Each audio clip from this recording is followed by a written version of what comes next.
is Audible. And now, part 2 of Falling, written by E.K. Blair, and read by Angelo Carrillo and Piper Goodeve. Chapter 27.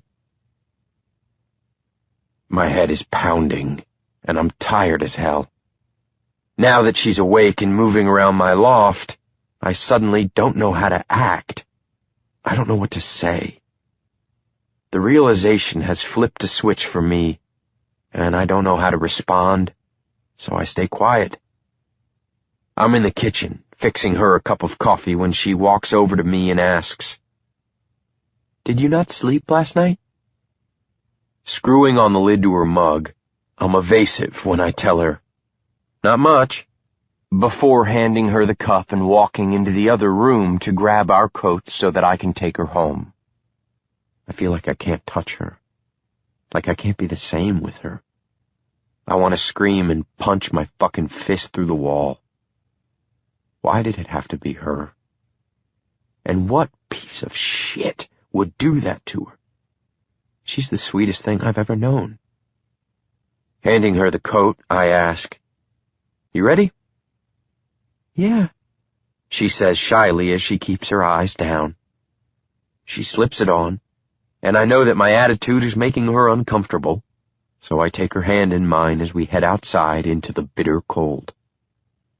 It only takes a couple of minutes to drive to her house, and when I pull up and park the car, she turns to me and says, "I'm sorry about last night, and I get that you're mad, but—" "What?"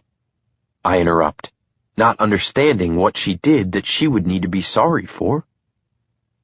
Why would I be mad? She shakes her head, unsure of herself when she tells me, "Because I keep pushing you away. You've hardly said 2 words to me this morning, so I just figured." Fuck. I've been so wrapped up in myself that I didn't realize I've been a total dick to her this morning.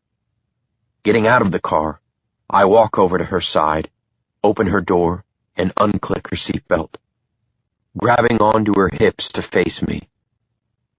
I don't know what I'm doing, but seeing the look on her face snaps me out of my fears immediately. I feel like I can't be the same with her, but I have to be.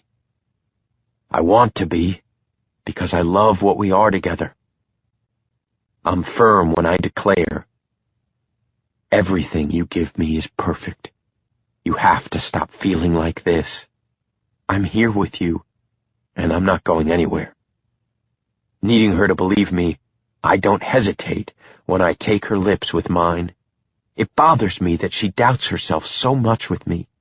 My thoughts are all over the map, but one thing is certain. As hard as this is, I know I can't let it change us. I can't allow it to filter in and affect me because I can't give her any reason to doubt that I love her from the purest part of me there is. When I break our kiss, I softly tell her, "I'm sorry I've been a dick. I just didn't get much sleep." "It's okay. I overreacted." But she isn't overreacting because her observations are astute, and this is my fault. Taking her hand, I help her out of the car and shut the door, leaning her back against it when I take her face in my hands and look into her eyes, trying to connect in a way so that there is no doubt within her when I tell her, "I never thought I needed anything in this life until I met you. Everything you give me is exactly what I always needed, and you do it perfectly." I don't give her a chance to respond when I pull her into me, pressing my lips into hers. Her hands around my back are firm as she holds me close, and I wish she didn't have to go to school, because I want to keep her wrapped up in me like this all day.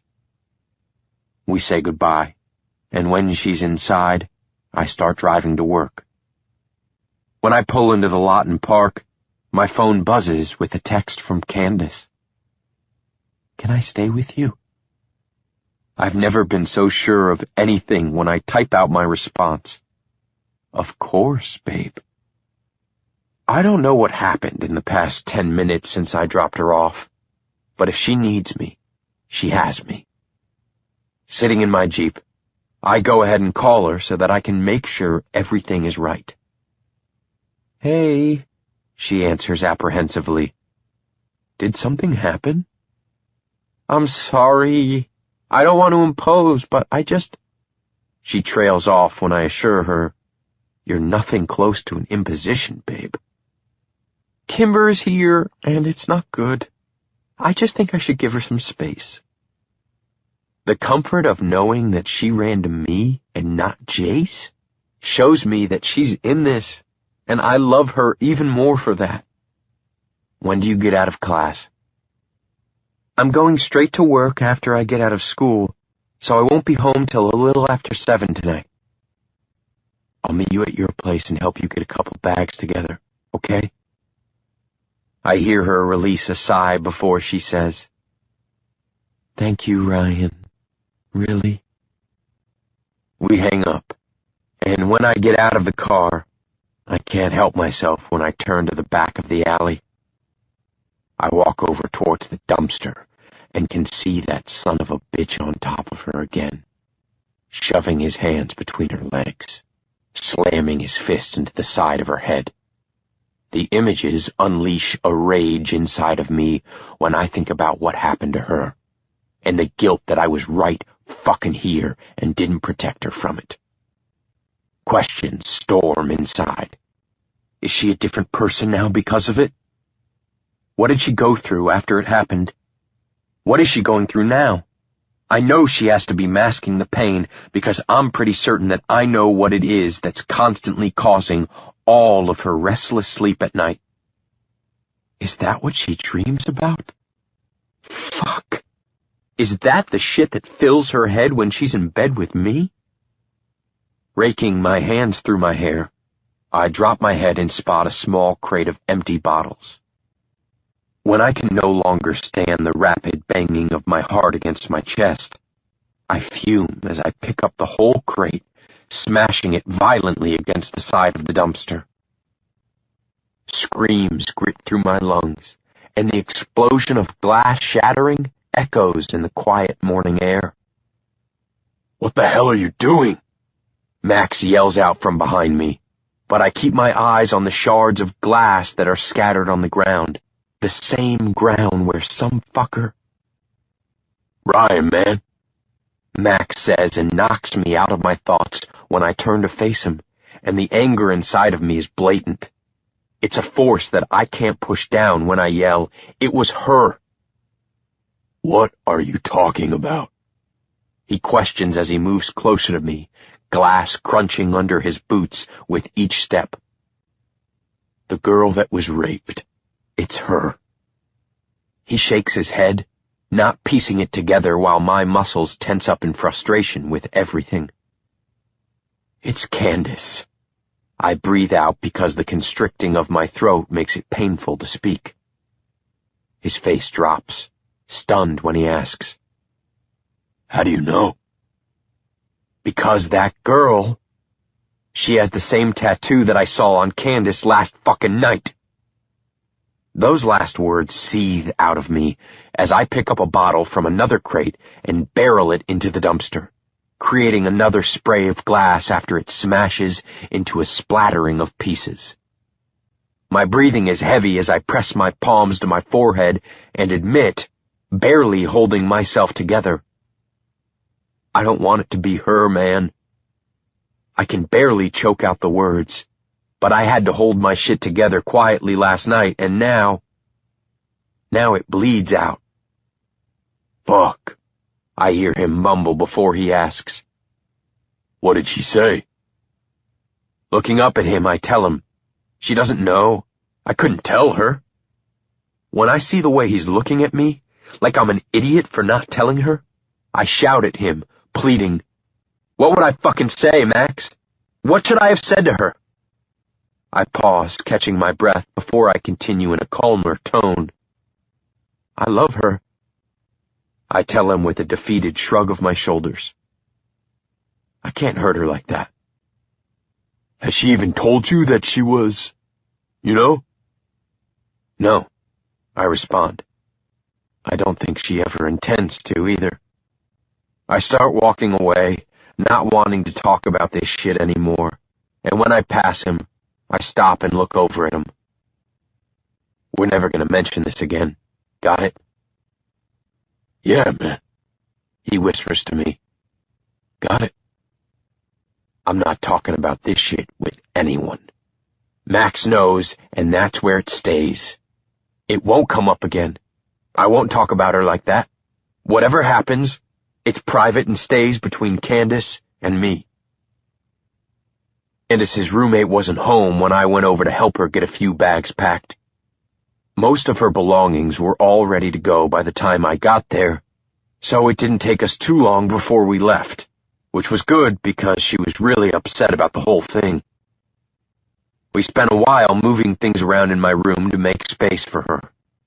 She didn't want to go through the hassle, but I wanted to make sure that she was comfortable and that all her things had a place in my home. She didn't say how long she was staying, and I told her to play it by ear. I'm just happy that I don't have to say goodbye to her at night anymore. That she will be here every day with me. Getting into bed, I sit back against the headboard and watch her as she ties her hair up on top of her head. Come over here, I tell her as I wrap my arms around her. She slips her arm around my waist as we lie here. It feels good to have her close after the shit day I've had. She's always had this effect on me, and I've never needed it more than I do now. When I kiss the top of her head, she runs her fingers along my scar, asking, How did you get this? My dad. Sorry, she says as she looks up at me. Why? Because I don't want to bring it up if you are uncomfortable talking about it. Babe, I'd tell you anything. She keeps her eyes on me when I open up to her and show her the side of me that no one else gets to see. I came home from a party one night and walked in on my father beating the shit out of my mom in our kitchen. He smashed a coffee mug into the back of her head, and I lost it. I started wailing on him. Eventually, he managed to get his hands on a butcher's knife. Oh my God, she whispers. I know it can't be easy to hear, but I give her this, knowing that I hold what is probably her darkest secret. That's the night he died. He left, and my mom called 911, so we were taken to the hospital by ambulance. The next morning, we were back home and 2 cops showed up at the front door to tell me about the car crash. I don't know what to say, she quietly admits. Running my fingers up and down her arm, I tell her, There's really nothing to say. I hated him. He had beaten the shit out of me my whole life. He didn't even need a reason. Sometimes he would just come home from work and knock me around for the hell of it. But why? She asks, and when she looks up at me, her eyes are rimmed with tears. I don't know, I admit. But I do know that he couldn't stand me. He hated me just as much as I hated him. What could anyone possibly hate about you?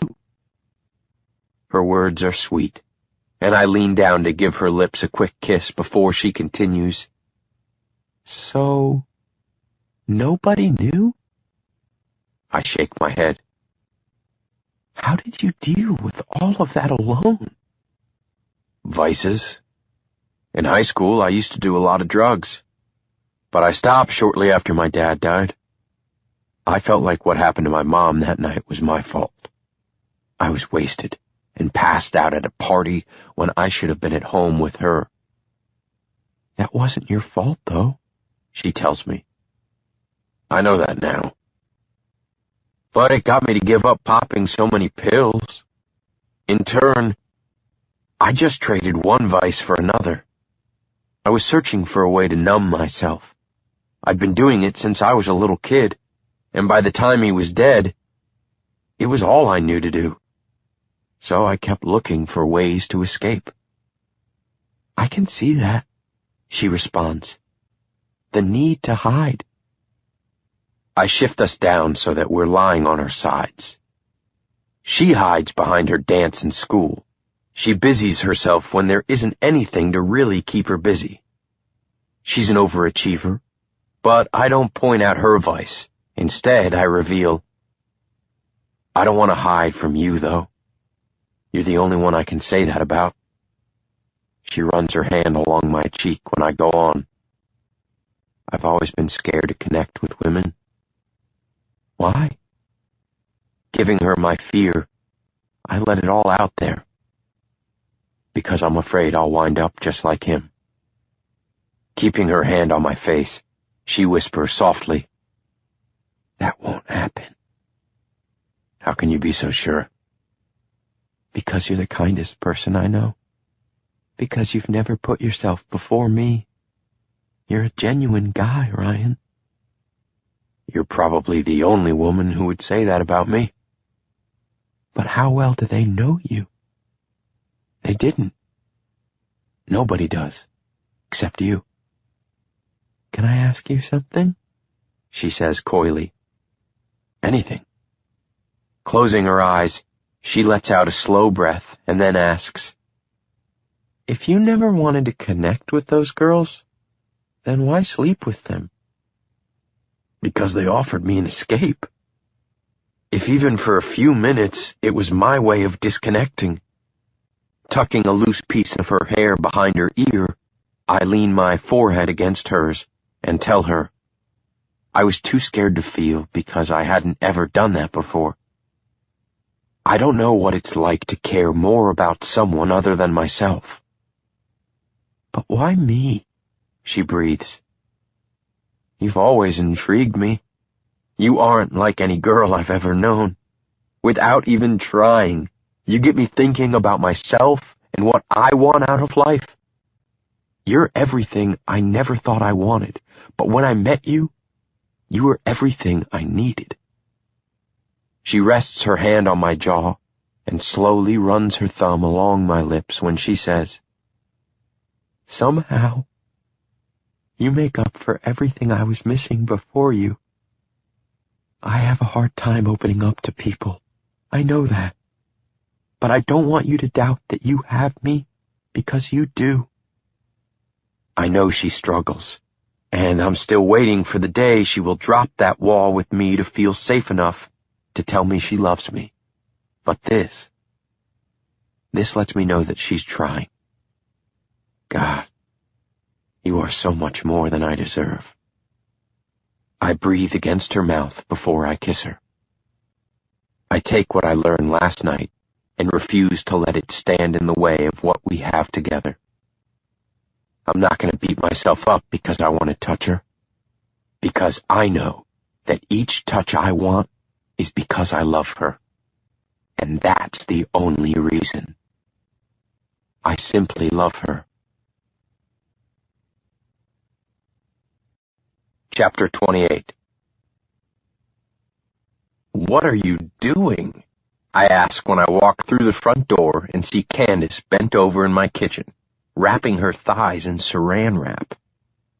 Peeking her head up, she tells me, helping my muscles recover? As if this image isn't anything out of the realm of normal. I start laughing at her while she continues to wrap her legs. Explain this to me because I'm dying to know. She rips the plastic from the roll and sets it on the counter before defending, I swear it works. I've been doing it for years. Wrapping yourself up like leftovers? I tease. No, she drags out. You see, I use Tiger Balm, she says as she hands me a tiny brown jar that can't hold any more than an ounce. Then, I seal it in with plastic wrap. It traps in the vapors, which allows for maximum absorption, bringing much more relief to my muscles. Setting the jar down, I say, Are you not worried about a chemical burn or some shit like that? It's never happened before, she says as she walks out of the kitchen and into the living room. Watching her, I laugh at the image and the sound. Candace, this is some crazy shit to do. You know that, right? She takes a seat on the couch as I move to join her. Yes, I know, but I swear it helps. Look, I have my audition in 2 days, and I'm freaking out because I keep getting these cramps in my legs. I've upped my calcium and potassium, but it's still bothering me. Give me your legs, I tell her, and she shifts to lie on her back, kicking her feet onto my lap. What are you doing? She asks when I turn to the side to face her. I'm gonna give your calves a solid rub down. She smiles as I start to knead my fingers into her muscles. I can't get enough of her legs.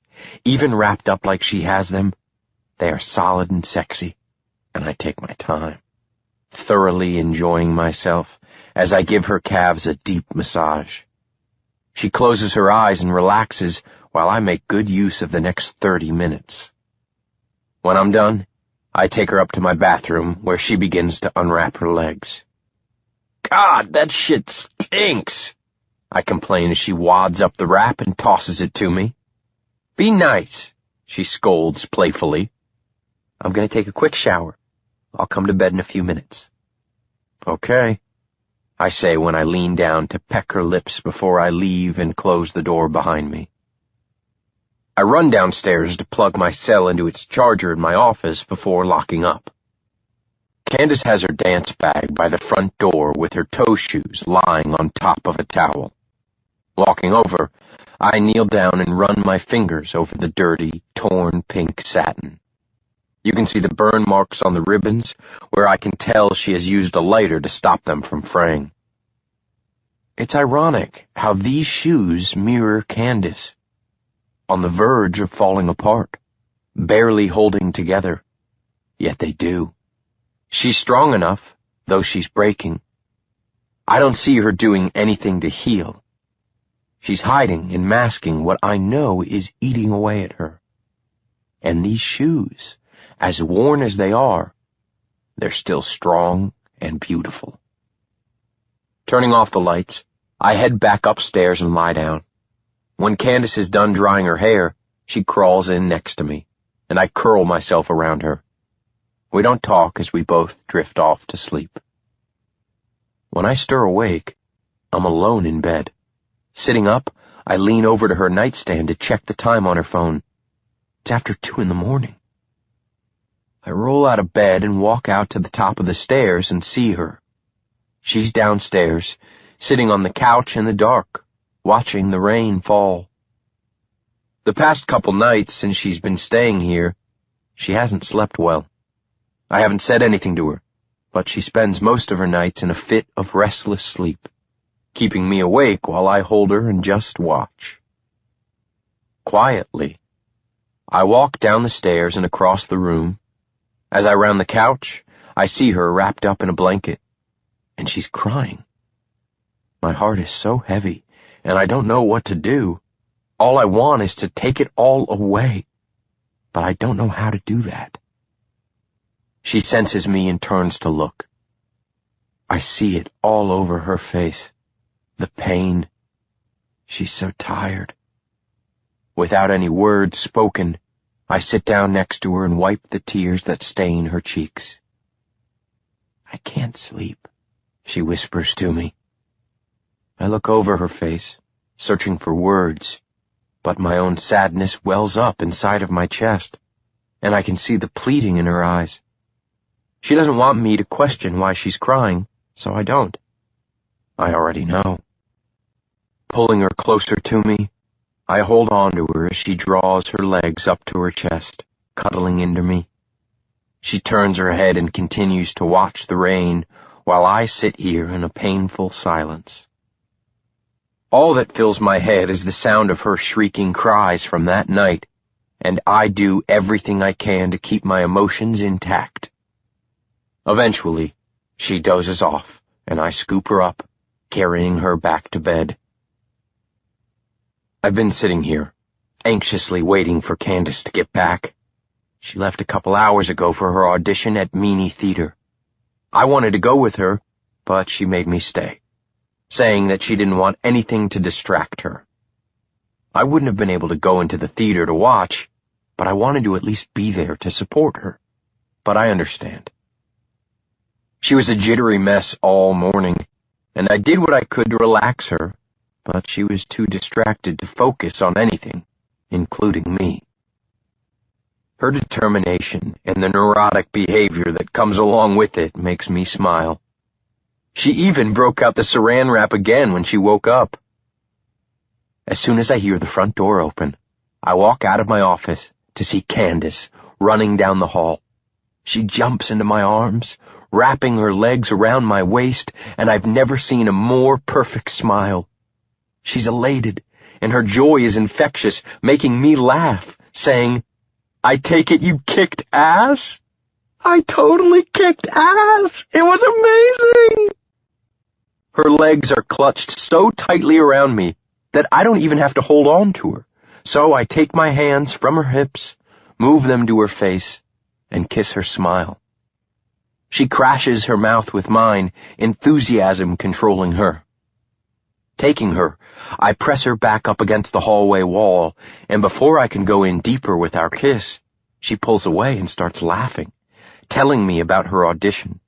She spews out a bunch of French ballet shit, and I have no clue what she's talking about, but she's excited and happy, and that's all I need to know.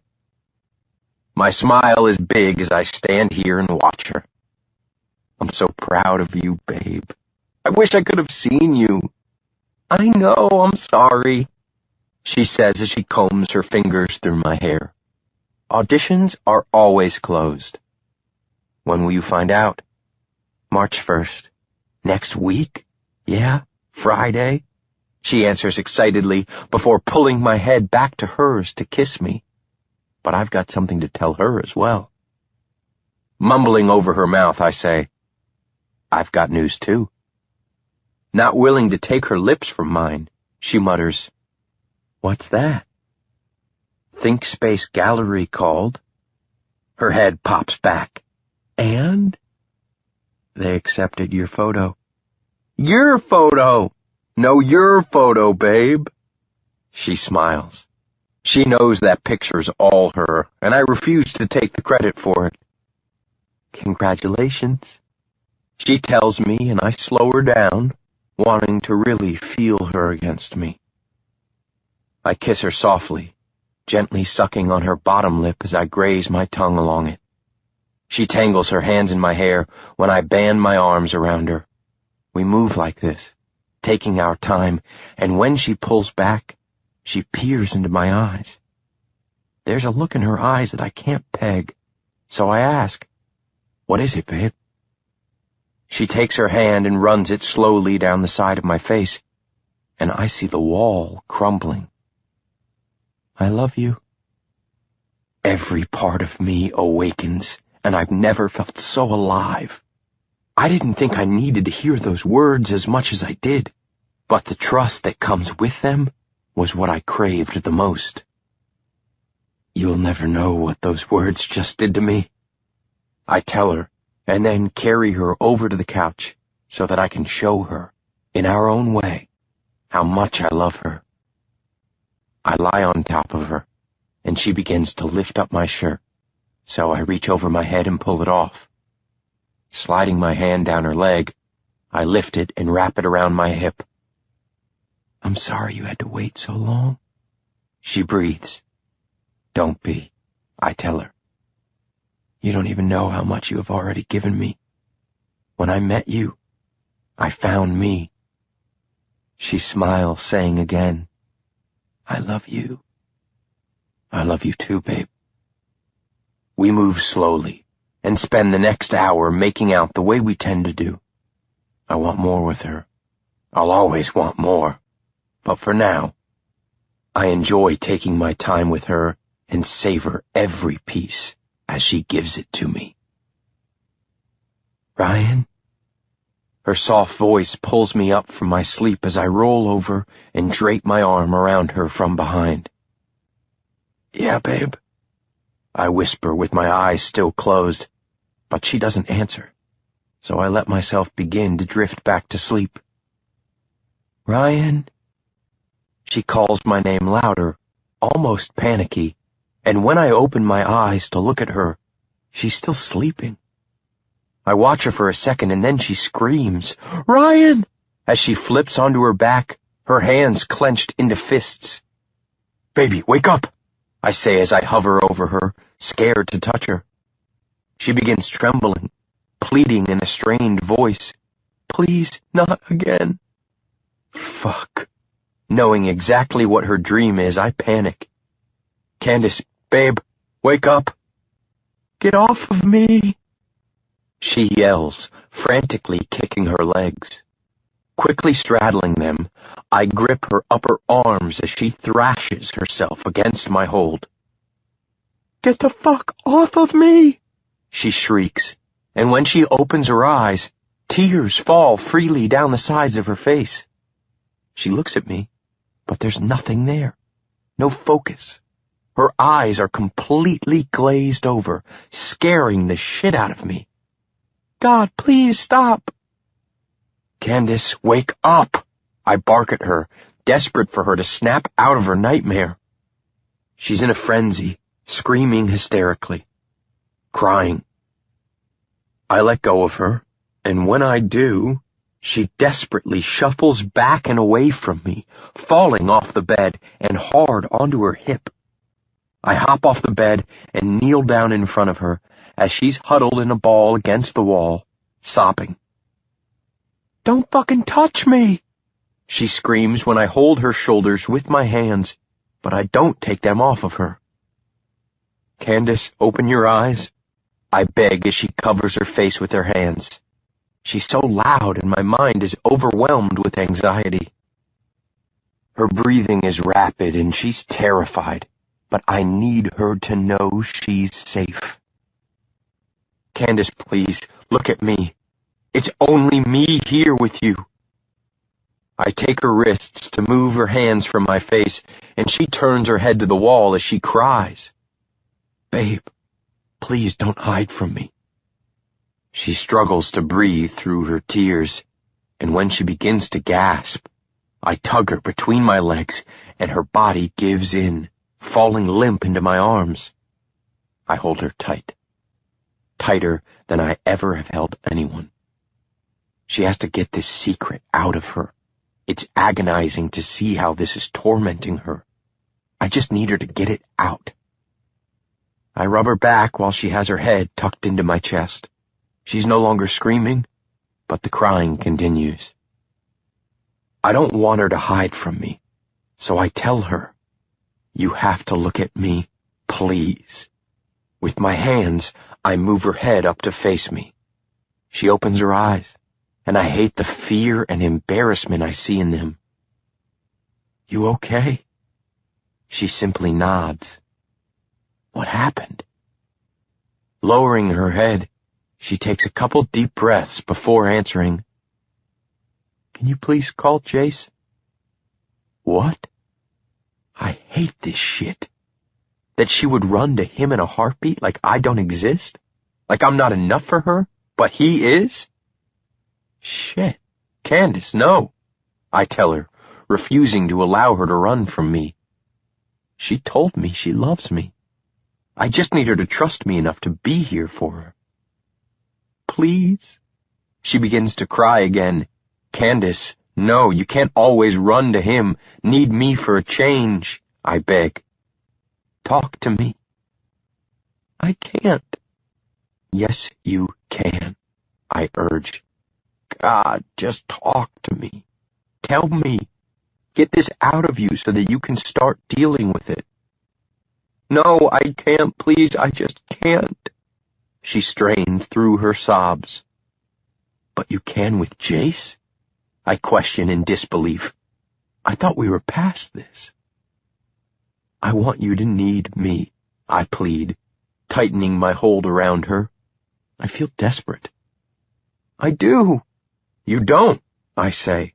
You cling to him for everything. Look at me, I demand, and then hold her hands, pressing them hard against my chest, and beg.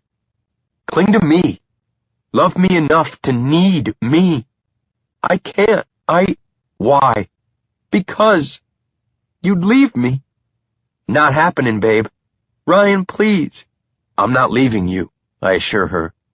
She can tell me this. I know she can, and I need her to. Nothing you could say would make me want to leave you. I'm just too fucked up. Her face is covered in tears that I just want to kiss away. I want to take all of her pain away. But I resist the urge to give in to her. So I keep encouraging, knowing that I'm guiding her to a painful place. We're all fucked up, I tell her. I want you to let me in. Her body is shuddering as the sobs rack her. I'm powerless, and it fucking sucks. I can't. You'll never look at me the same. You'll run away. She says this, and I want to cry for her. Take her pain and shove it deep inside of me. I'd take her misery as my own in a second. Wrapping my hand behind her head, I hold it close to my heart when I vow, I promise you, nothing will change the way I look at you. Nothing will change what you do to me when you're next to me. You make my heart beat in a completely different way. Nothing will ever change that. I'm so embarrassed. She cries into my chest as she slips her arms around me, clinging to me like she's about to fall. Maybe she is, but I need her to. God, babe, I'm fighting my own tears so hard. Please don't be. I strengthen my hold on her, and when I do, she falters with a whimper when she releases it. I was raped. Those words. I already knew it. I even saw her body afterwards. But hearing those words, I can't take the pain and guilt any longer. It's like a knife to my lungs, and I can barely breathe. I take a hard breath in when the tears slip out and fall. I'm helpless. I don't know what to say to her, but I knew that she had to tell me, to stop hiding it away. But what have I done to her? She's broken in my arms right now, sobbing, and I don't know what to do to help. We sit, clinging to one another as we both cry. Time passes and she begins to tire, now softly weeping as I continue rocking her and planting kisses on top of her head. I've been lying to you, she mutters quietly. I don't care. It doesn't matter. I feel horrible. Candace, don't do this, I tell her. You have every right to lie. I can't go to see you at work because... Shh. I want her to stop because she doesn't need to apologize for shit. She shouldn't feel bad for trying to cover this up. I get it. Understand it. Because it happened in your parking lot, by the dumpster, she tells me.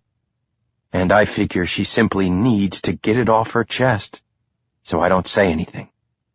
I just listen as she relieves herself of whatever guilt is weighing on her as she continues. That's why I freaked out. I didn't know where I was until I saw the dumpster. Hearing her say this to me is hard. It hurts to think about her trying so hard to hide this from me and what that was doing to her. My breath catches, and then a small noise cracks. She pulls back to see my tears falling. Her face scrunches up as she begins to cry again. I'm so sorry, she chokes out, and I've had enough of her apologizing for shit that doesn't matter. Don't ever fucking say that again, I tell her when I cradle her cheeks in my hand. Don't ever be sorry for anything again. I'm just so far from what you thought. You're not. I am. Every day is a struggle. Everything. I'm scared every day, she admits as she drops her head from my hands. I've always wanted to know what she was hiding, but I couldn't have imagined this. and that she lives with this every day? Terrified? The fact that she has held herself together around me so well is shocking. Candace finally looks back up at me, pained when she tells me, "I'm fading." I shake my head at her, hardly able to stand the misery in her voice. "He took all my light, and I've been fading ever since." Giving her nothing but the core of my intentions, I tell her, "You're not fading. I won't let you." Her words beat at me in disbelief because she's brought so much to my life in such a short amount of time. The mere idea that she would see her life in such shambles that she would fear fading ignites a fight in me to do everything I can to pull her out of this darkness, to show her just how bright she is, how amazing and powerful she is. She's nothing but heart, and I'm going to make sure she sees every bit of it, that there's no way for her to fade in my eyes. She tucks her head down and leans into me as I fold her securely in my arms, vowing to myself that I will do everything I can to show this girl how strong she really is. "That's why Kimber is mad," she says as she continues to talk. "I didn't go home after it happened. I stayed with Jace and never told her why. She knows I'm lying." I listen. That's all she wants from me, so that's what I give her. "I've been taking sleeping pills, but I stopped last week. That's why I haven't been sleeping." She pauses before revealing, "I dream about that night, about him. All I see are his eyes. He made me watch him." A new bout of sobs courses through her, and anger courses through me. But I keep my cool for her. I take myself out of this and focus on her when she adds, "So, I take pills to keep him away." "Babe, why did you stop taking them?" "Because every night when I take them, it's only a reminder of what happened. I just want to forget, but I can't." "Have you told anyone?" I ask as I brush her hair behind her shoulder. "No, only Jace and Mark. Jace was with me in the hospital. Mark only knows because he walked in and saw my face. I was pretty banged up." "Your parents?" "God, no. It was because of them that I went out with this guy at all." "You knew him?" I ask, not expecting that she knew the fucker. "But you didn't do anything?" "No." "I want to fucking kill him." I spill out, anger swelling inside of me. I swear to God, I'm gonna kill that piece of shit. My body tenses up, and I do everything I can to bring myself back down for her. It takes a while, but I begin to focus on Candace and what she needs out of me. I know she's afraid I'm gonna run, but she's wrong. Looking at her straight on, I assure her, "This changes nothing for me, okay? Nothing. No one will ever love you like I do." I kiss her. I feel it's all I can do right now to show her that I'm here and I'm not leaving her. When I do finally drag my lips away, I give her more of me when I say, "You are the only reason there's light in my life. Before you, there was nothing but darkness." As the tears linger on her cheeks, I lean in and kiss them, tasting the salt of her secret that's been eating her up. But now it's out there, and she doesn't have to find ways to hide from me anymore. She trusts me enough to allow me to see the darkest side of her, and I love her for that. Chapter 29. I didn't want to leave Candace the day following her nightmare. I felt like being close to her, But she told me that it would have made her feel uncomfortable if I canceled work to stay with her, and even though I didn't like it, I understood it. She's afraid things have changed between us, and just because I assured her that they haven't, I need to show her. So I went into work, and she went to Jace's, where she managed to drink way too much wine, and for the first time in her life, got wasted. Candace is still sleeping when I finish my shower and get dressed. Bringing her home last night was an adventure. She's gonna feel like shit when she wakes up today, but seeing her drunk was about the cutest thing I've ever seen. I woke up in the middle of the night to find her fighting sleep. She said she was scared of having another nightmare, and it was tearing me up inside. So I stayed up and talked to her so that she could fall asleep. After she was out, I found myself wanting to stay awake to watch her, make sure she slept peacefully. Her nightmare scared the crap out of me, so I can't imagine how scary it was for her. The past few weeks have drained me emotionally, so while she sleeps, I decide to head up to the bar before anyone gets there to get a little space from everything. I write Candace a note before I leave, letting her know where I went and to call when she gets up. Walking into Blair, I leave the front door unlocked while I busy myself filling bottles behind the bar. I spend a good amount of time staying occupied, but my mind is elsewhere. It's in that alley, and my stomach won't seem to unknot itself to buy me any relief. I grab a bottle of scotch and take a seat at the bar, filling my glass. I don't take a sip. I just sit and stare at the burnished liquid. It's placid, and I get lost as I zone out in the glass. I'm so deep in my head that I don't even hear the door open. But when someone takes a seat next to me, I turn to see Jace. His expression tells me that he knows I know. Candace must have told him last night. I focus back on my glass that's still sitting on the bar, cradled in my hands. "I'm sorry," he says. I can barely move my head up and down to acknowledge his words that take me out of my daze and bring me back to the mass of emotions. Without looking at him, I talk. I always knew she was hiding something. I know. She has these moments in her sleep, almost nightly. "It's a lot better now," he says, and I turn to look at him. "Better?"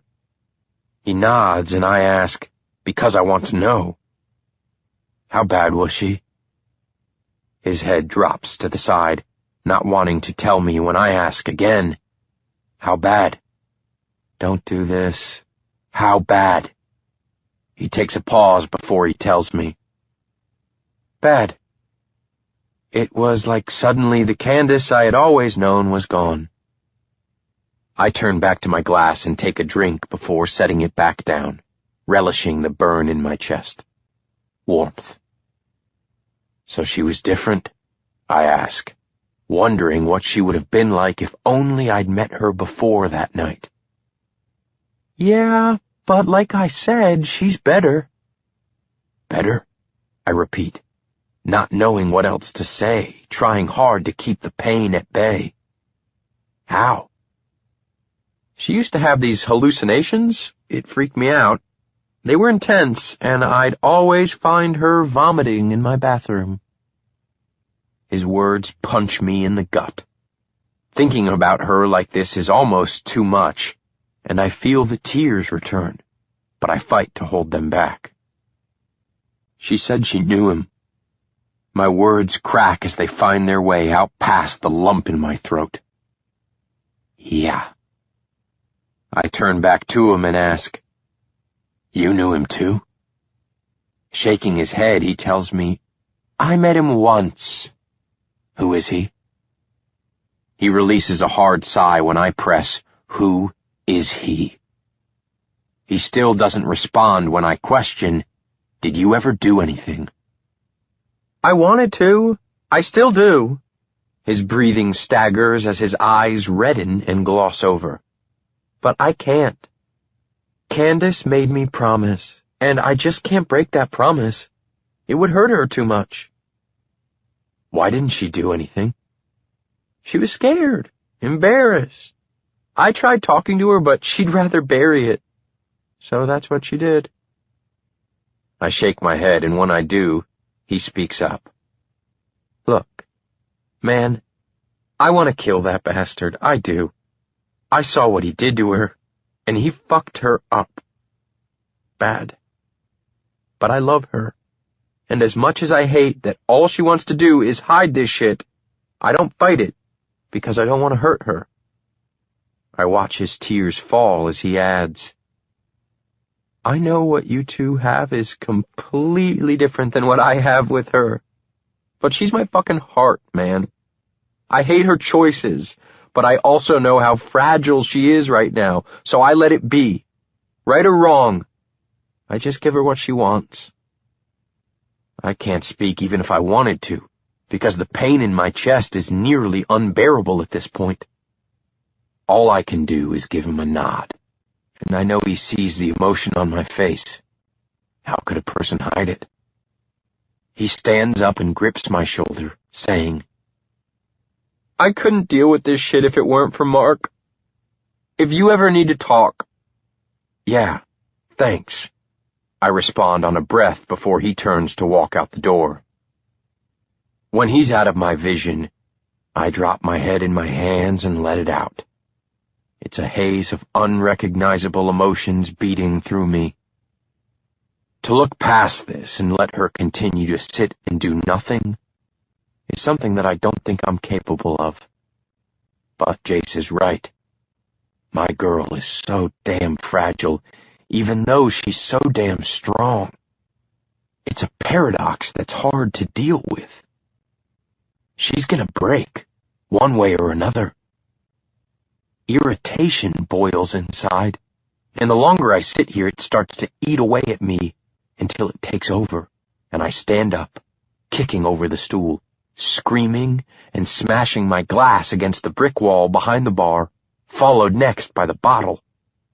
The blast of the glass shattering and sprinkling to the floor is all I hear through the ringing in my head. I grab my keys, leave the mess, and head to my Jeep. I drive, making my way back to my loft and upstairs to find Candace standing in my closet, slipping on a sweater. Why didn't you do anything? I ask, unable to control my frustration. She turns to look at me, confused, when she asks, What are you talking about? Don't make me say it. Brian, please, don't, she says, and then walks past me to sit on the edge of the bed. Who is he? I press, emotions getting the best of me. She keeps her chin tucked down, avoiding. Candace, tell me his fucking name. I belt out because sitting around and not doing shit isn't gonna work for me. Please don't do this, she chokes out as she begins to cry. Why aren't you more pissed? I am. You're not, I tell her as I stand in front of her. I don't see it. She doesn't respond, and I plead with her, needing to make sense of all of this. Tell me why I don't see it. Make me understand, because this shit is killing me. Because I don't know how to show it. She weeps as she looks up at me. My heart is hammering hard in my chest. She's so locked up, and I don't know how to help her.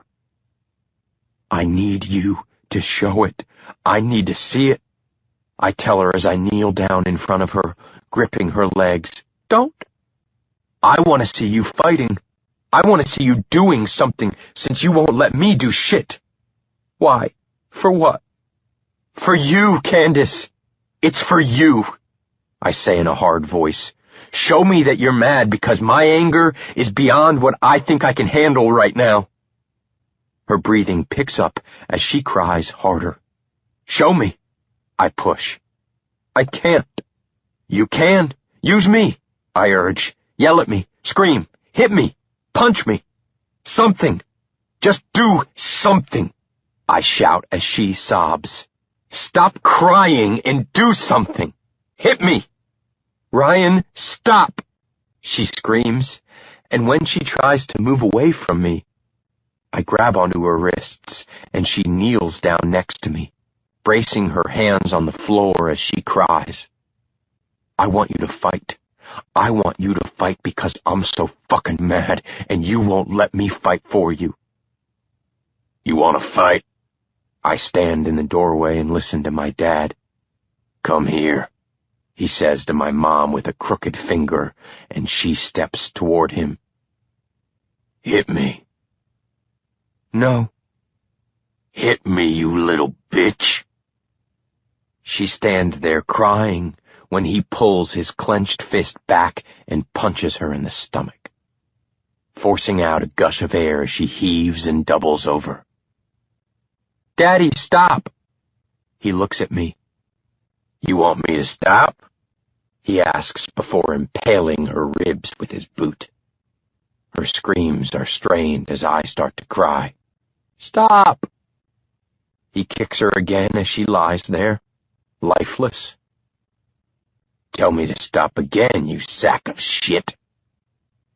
I look at Candace, doubled over on the floor, crying, and it hits me.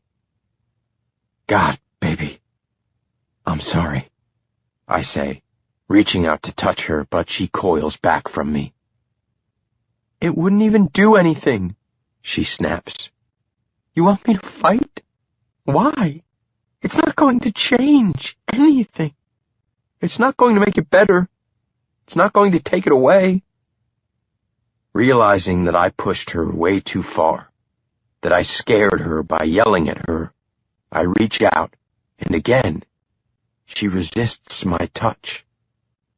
I'm sorry. She doesn't hear me. She just continues. I just want to forget. I just want it to go away. But me fighting isn't going to make that happen. The damage is done, and I can't go back. Baby, I say as gently as I can.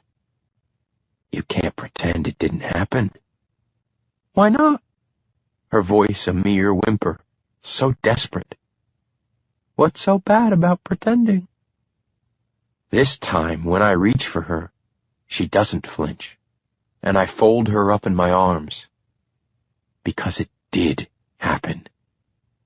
Why? She cries into my chest. Tell me why this happened. Why me? What did I do to deserve this? There are no answers as she completely breaks and continues crying, collapsed in my lap. I feel like absolute shit for pushing her to this point, and all my fears are brought back to the forefront. I can't deny for 1 second that I don't resemble my father in frightening ways. That I could be so selfish to be screaming at my girlfriend as she's crumpled on the floor crying. I don't know what the hell is wrong with me, but I can't do that shit to her. Fuck. Why did I just do that to her? I'm so sorry. I'm desperate as my voice cracks. She grips her arms around me while I rest my cheek on top of her head. I can't believe I let my anger take control of me. Just knowing the thoughts of what I would do to that guy if I ever saw him scares the shit out of me. I can't let this happen again with her. I just can't, because I know myself well enough to know that I'll never walk away from her. So I have to get my shit under control. I rub her back until eventually she quiets down, taking in hiccups of breaths. She has the sleeves of my t-shirt fisted in her hands, and when she lifts her head up, she keeps her eyes closed. I kiss her forehead, and she presses her weight into my lips. She's exhausted. Hey, I say lightly, and when she hums in response, I encourage, can you look at me? She does, and when I see how red her eyes are, I feel disgusted with myself. I'm so sorry. I should have never raised my voice like that. I just felt so helpless. But how I feel isn't your fault. I don't want you to think that it is. You can say that, but the thing is, it's because of me that you feel this way. I don't know how to respond to her words, but she doesn't give me time when she says, I don't want to lose you. I don't have very many people that, I don't even have a home anymore. When she looks up at me and into my eyes, I tell her, you are home. Am I? Wiping under her eyes with my thumbs, I ask, is that what you want? Nodding her head, she whispers, yes. Then you're home, I give her and wrap her back up in my arms. Candace wound up getting a bad headache and is sleeping again. Not only is she worn out from what happened earlier, but she's also not feeling well after drinking so much with Jace last night. I leave her be as I head down to my office. Despite the shit day, I need to call my mom because in Candace's drunken state last night, she revealed that her birthday is in a few days, and I want to surprise her by having my mom here. They have been talking more and more on the phone, and I know Candace would like to see her. Hell, after this month, it'll be nice to have her here for a few days. Hi, dear, she says when she answers my call. Hey, Mom, I have a favor to ask. Sure, what is it? It's Candace's birthday on Thursday, and I was wondering if you can manage to get away for a few days and come stay here with us? I ask. This Thursday? Yeah. Ryan, that's in 5 days. Why didn't you tell me about this sooner? She nags. Because I just found out last night. This was sprung on me too, Mom. Why did she wait so long to tell you? I don't know, but it slipped out last night. I know she'd love to see you, so I was hoping. I'll be there. Thanks. I'm not going to tell her, so if you two talk before then, don't mention anything. I want her to be surprised. Lips are sealed. And no gifts, I remind her. Ryan, I have no problem with it, but I know how she is, so... Fine. No gifts, she says with a faint laugh. How has everything else been? I haven't talked to Candace in a few days. How did her audition go? It seemed to go really well. She was insanely happy afterward. She should know if she got the solo on Friday. That's great. Is she around to talk to? She's sleeping. Oh, okay. Well, tell her to call me when she has time. Yeah, I will. Everything else okay? She asks. And although I've always been open with my mom, I know this thing with Candace will forever remain private, so I simply tell her, Yeah, Mom, everything's great. We continue to chat for a few more minutes before we say goodbye. When I walk upstairs, I see Candace curled into a small ball in the center of my bed. Shrugging off my shirt, I crawl in to take a nap with her. I slide in behind her, and as I pull her into me, she rolls over to face me, eyes still closed. Draping my arm around her, she nuzzles her head in the curve of my neck, and finally, after all the tension of the day, I relax in the warmth of her. Chapter 30. What do you want to do for your birthday, babe? I ask as she stretches before heading to the studio for rehearsals. I always enjoy seeing her like this, poised, hair up tight in a bun, leotard with an old pair of torn, baggy sweats. There's no doubt she was made to dance because she completely looks the part. And that look is doing things to me that I need to get under control. Nothing. I told Jace that the four of us could just grab dinner. We do that all the time. She sits on the ground to roll her ankles when she says, Please don't get any ideas. I really don't like doing anything for my birthday. Why? I ask when I sit in front of her and take her leg in my hand to rub out her muscles. My mom would always throw me these over-the-top parties when I was little. Well, she threw them for her and her friends. It was all show with the moms. Everyone trying to one-up the others. It was never what I wanted, and I would spend the whole day upset, but forced to pretend to be their perfect daughter and behave as etiquette told me I should. So let me do something nice for you, I suggest. It makes me uncomfortable. It always has. I'm a year older. I just don't see the big deal in making a fuss over it. Candace. Her only response is a shrug of her shoulders. So tell me then, what was it that you really wanted when you were a kid? I ask when I move to massage her other leg. Her hands rest in her lap, and she sits on the floor and tells me, simple. It sounds trite, but what I really wanted was my friends to come over and play with me. Have a cheap cake from the grocery store instead of the fondant-covered ones my mom would order from the bakery in town. That fondant tastes like crap, you know? She says with her brows raised with exaggeration, and I laugh at her. I don't even know what that is, I admit with a smile. Well, it's gross, and I hated being forced to open all the gifts in front of everyone. I never got toys, but instead little trinkets and things. Like that bouncy ball, she exclaims. I never got stuff like that. So that's why you hate getting presents? It's just awkward for me, so I'd rather not deal with it. I'll call Jace. Why don't we just hang out here? Eat pizza, watch TV, I suggest. She smiles, agreeing. Sounds perfect. She's simple in ways that I like, but for reasons that shouldn't be. I'll give Candace her non-birthday party, but I can't not get her something to make it special, because it is. So I'll find a way to do that for her without making her feel uncomfortable.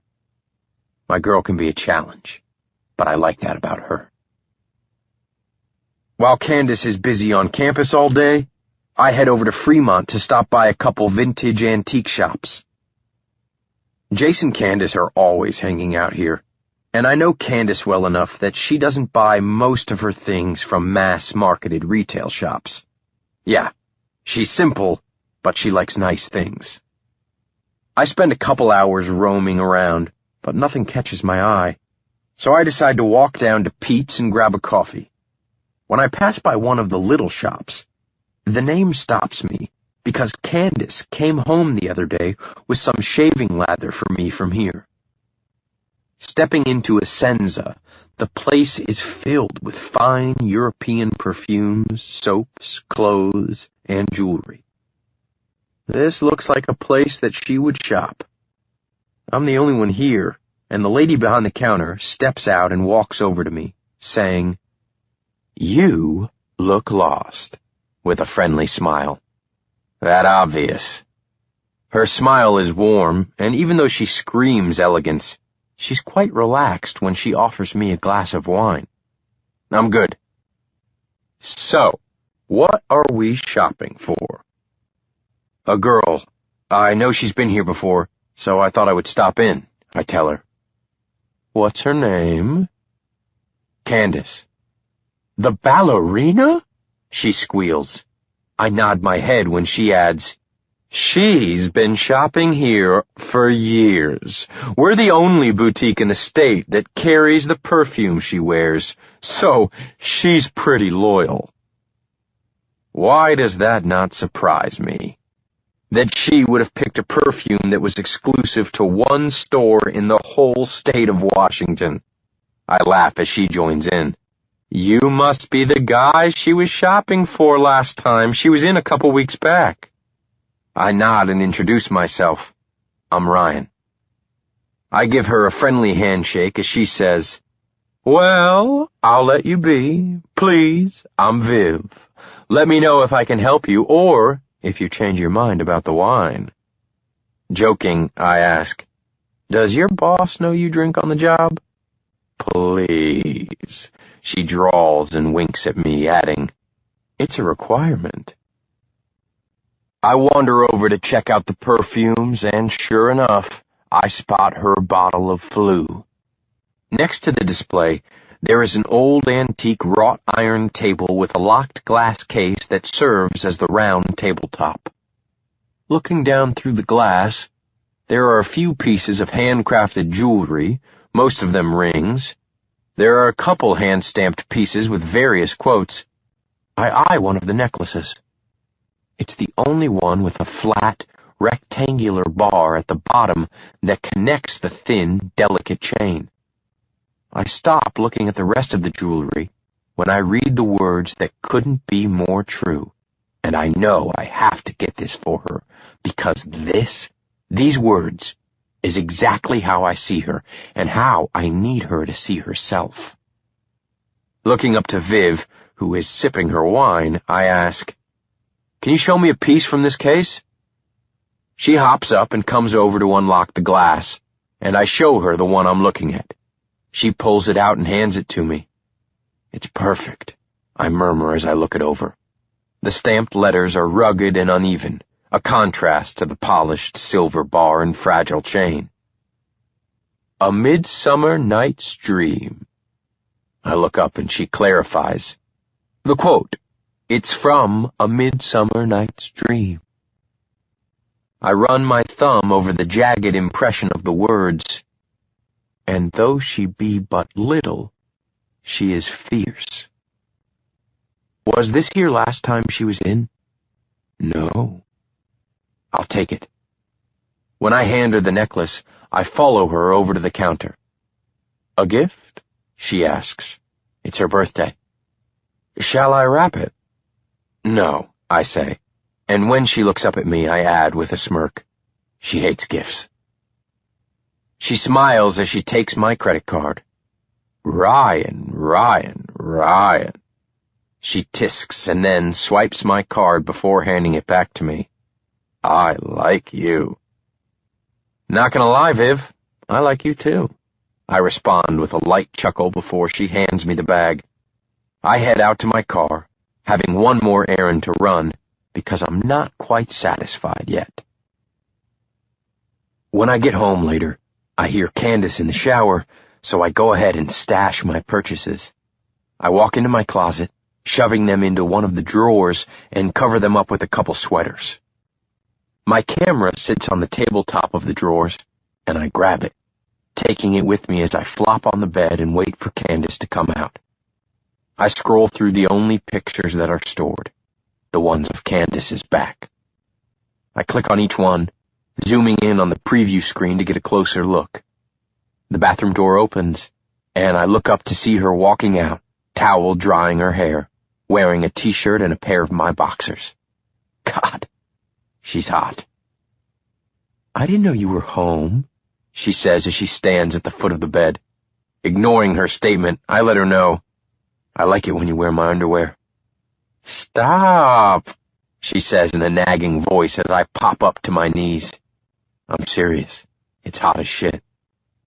When she laughs at me, I hold my hand out to her and pull her on top of the bed with me, twisting around and laying her on her back. Her skin is still damp from the shower, and I weave my fingers into her wet hair as I begin to plant slow kisses down her neck. She smells insanely good, and when I pull back to look down at her, I'm taken by how beautiful she looks right now. Leaning up, I pick up my camera, and as soon as I bring it up to my eye, she covers her face, complaining, "No!" "What?" "You can't just take my picture." I laugh at her. "Don't be shy with me," I tell her, and then sit back on my heels. "Let me see you." She removes her hands from her face, and when she does, I say, "Let me photograph you." Lying there, she doesn't respond one way or the other, so I bring the camera back up to my eye and snap a few quick shots of her. Hair splayed around her face, flushed cheeks, and a soft expression on her face. "Thanks," I say when I'm done capturing her face, and then shift to the side of her, holding the camera back to my face. "What are you doing?" "Giving myself something to work on." I mutter before adding, "Bend your legs up, babe." She does without question, and I use my hand to maneuver them to my liking until they are at the perfect angle. The clicks of the shutter are the only sounds that fill the room as she lies there, watching me intently every time I shift my eyes to hers. I'm glad she's comfortable with this and not so tense like she was the last time we did this. I move to set the camera on the nightstand and then back to her, easing my weight on top of her. She runs her hands along my face, drawing me down to kiss her. We let ourselves get lost in one another, moving in a way that I have only done with her, and when her shirt hits the floor with mine, I drop my head to her chest. Her arms encircle my head as I cover her in my mouth, finding that the feel of her lace bras are a turn-on I never expected. Her skin is soft beneath my hand as I run it down her side and to her leg as I tighten my grip because she feels that damn good. When she grazes her lips up my neck, she sends chills down my arms. Our breaths begin to run deep, and my need for her strengthens as I slide my hand in from her hips, over the waistband of her boxers, and down between her legs, cupping the heat of her. "Stop!" She snaps and jerks my hand away, startling me. "Babe, just don't," she whispers. I accept all of her hesitations, but it still hurts when she rejects my touches. Her eyes are closed when I lie down beside her, pulling her hip over so that she's facing me. "Please look at me," I urge in a hushed voice, and when she does, I go with transparent honesty and say, "I want to touch you." "I know, I see the worry in her eyes and the lines in her forehead. "You can tell me anything, babe. I'll never judge you." She takes her time as I run my hand up her arm and into her hair. When she does speak, it's strained as she confesses, "He's the only one that's ever touched me there." I work hard not to get upset, to stay calm so that I can talk to her about this because we can't keep avoiding it. I know this is the last thing she probably wants to discuss, but it has to be done. I choose my words carefully, telling her, "You know that I would never hurt you." "I know, it isn't that." "Tell me what it is. I need to understand." She tucks her chin down, and when I lift it back up with my fingers, I explain, "I need you to talk to me about this because I need to know." "It's embarrassing," she admits quietly. "There is nothing for you to be embarrassed about, babe. But I'm going to be honest with you.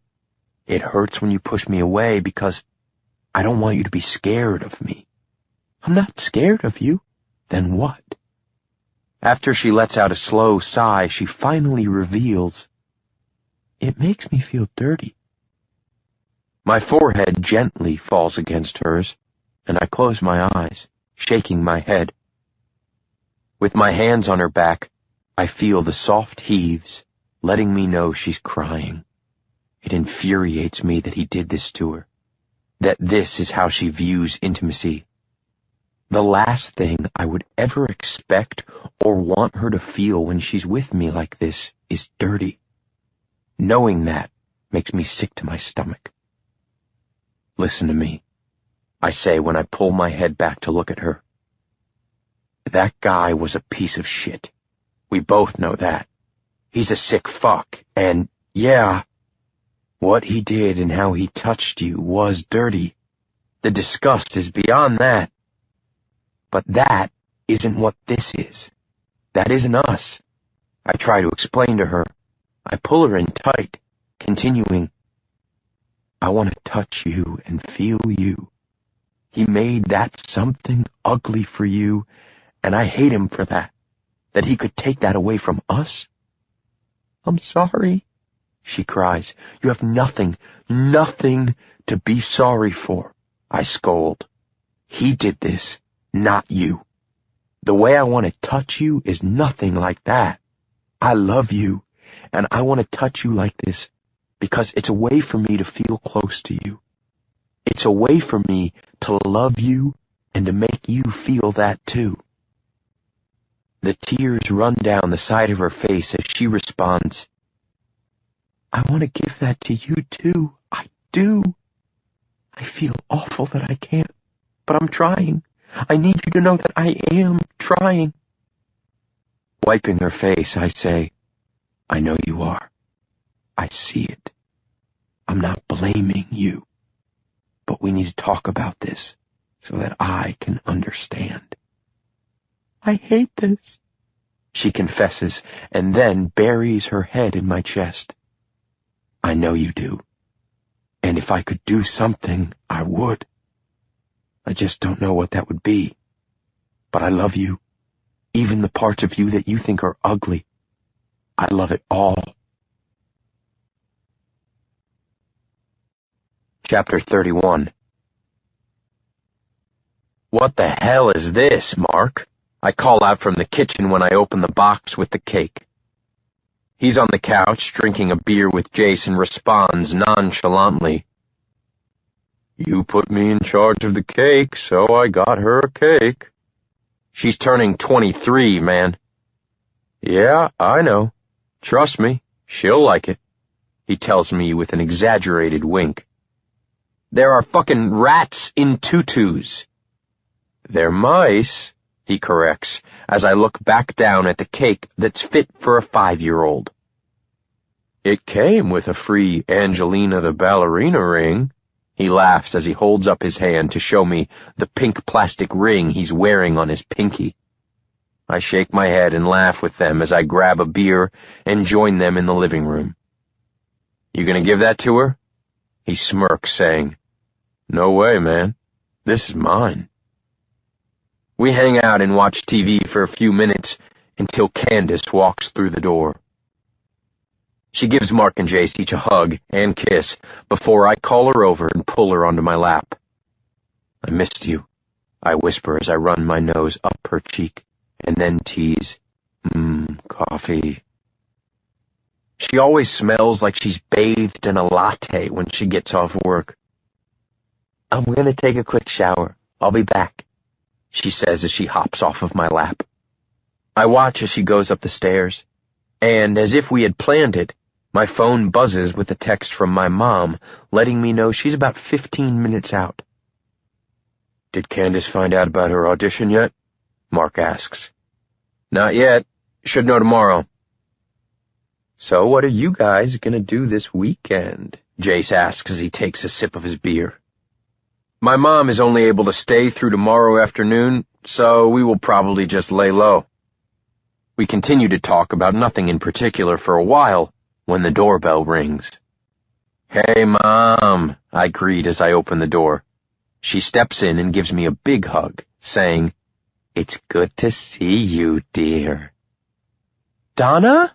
I hear Candace call out from behind me, and when I turn to see her walking down the stairs, the surprised look on her face makes me smile. Candace, Mom says, excited to see her. What are you doing here? She is completely caught off guard, wearing her pajamas with her hair pulled on top of her head as she gives my mom an excited hug. I wasn't going to miss your birthday, but I'm a little disappointed that I had to hear about it from Ryan when you and I talk every week. I step beside Candace, shoot her a wink, and kiss her on the cheek. Sorry, I don't normally do anything for my birthday, but I'm so happy you're here, she says, and then hugs Mom again. I can't believe you drove all this way. It's a few hours, dear, hardly a chore.